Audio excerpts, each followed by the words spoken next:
Money laundering case में ED ने इंद्रजीत यादव के ठिकानों से करोड़ों की नकदी बरामद की है।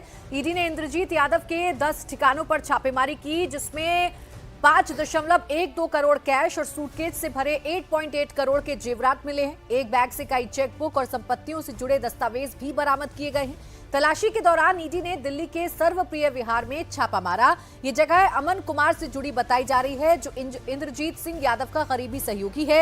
यहां से 5.12 करोड़ की नकदी बरामद की गई है। रकम की गिनती के लिए बैंक अधिकारियों और कैश काउंटिंग मशीनों को बुलाना पड़ा।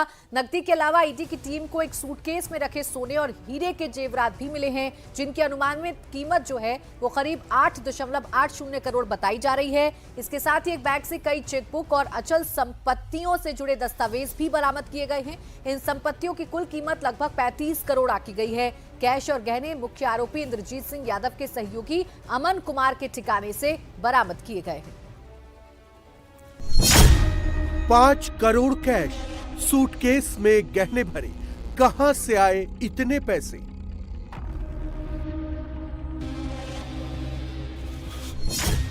पांच 500 के नोट की गड्डियां, नोटों का जखीरा किसका?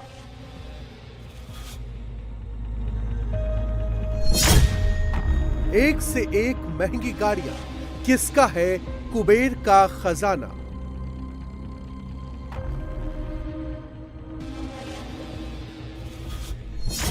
₹35 करोड़ की प्रॉपर्टी, बोरियों में चेकबुक भरी।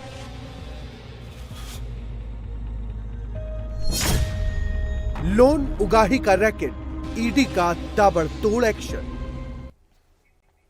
ईडी के सूत्रों के मुताबिक इस पूरे नेटवर्क में अवैध उगाही, जबरन वसूली और हथियारों के जरिए डराने धमकाने का इस्तेमाल किया गया। यही पैसा मनी लॉन्ड्रिंग की जांच के दायरे में है। लेकिन इंद्रजीत यादव हैं कौन, ये आपको बताते हैं। गुरुग्राम में रहने वाले हैं और म्यूजिक कंपनी ये चलाते हैं।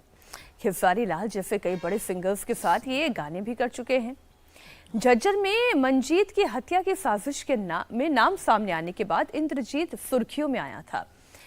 इस पर हत्या, अवैध वसूली, जमीन कब्जा जैसे कई सारे गंभीर आरोप लगे हैं। कई राज्यों में इंद्रजीत पर मुकदमे भी दर्ज हैं। इंद्रजीत यादव फरार है और यूएई से ऑपरेट कर रहा है। शोएब रजा हमारे सहयोगी इस खबर पर जुड़ गए हैं। शोएब, पुलिस अभी तक क्या कार्रवाई कर रही है?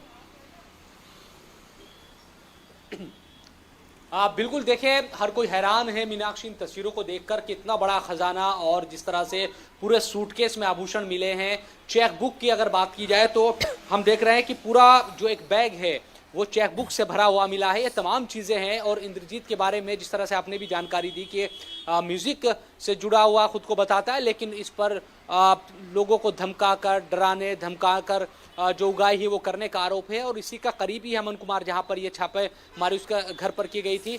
ईडी आगे की कार्रवाई कर रही है इस पूरे मामले में। हम ये भी देख रहे हैं कि जिस तरह से लगातार तमाम जगहों से हम देखते हैं कि बार बार जब ईडी छापेमारी करती है, इस तरह की जो तस्वीर सामने आती है, सवाल ये खड़ा करती है कि इतनी बड़ी जो रकम है वो इकट्ठा उगाही करके और तमाम तरीके से एक तरीके से धमका कर इकट्ठा की जाती है और उसके बाद ये तस्वीरें सामने आती है तो हर कोई चौकन्ना और हैरान एक तरीके से रह जाता है कि इतने बड़े पैमाने पर लोगों को डराकर धमकाकर और अपने सहयोगियों के जरिए, और जो आरोपी है वो चूंकि भारत में नहीं है, ईडी उसको भी ये कोशिश कर रही है किसी भी तरह से, चाहे विदेश में कहीं पर भी बैठे हो, उनको भारत लाया जाए, उनको ये सुनिश्चित की जाए कि उनके खिलाफ कानूनी जो कार्रवाई है वो मुकम्मल हो उनके खिलाफ। उनके जितने भी सहयोगी भारत में भी जिस तरह से वो पूरा एक गैंग चलाकर लोगों को डराकर धमकाकर ये जो तमाम रकम, आभूषण और जो फर्जीवाड़ा इन लोगों की तरफ से किया गया है मनी लॉन्ड्रिंग के पूरे मामले में, उसको लेकर भी ईडी आगे की कार्रवाई अब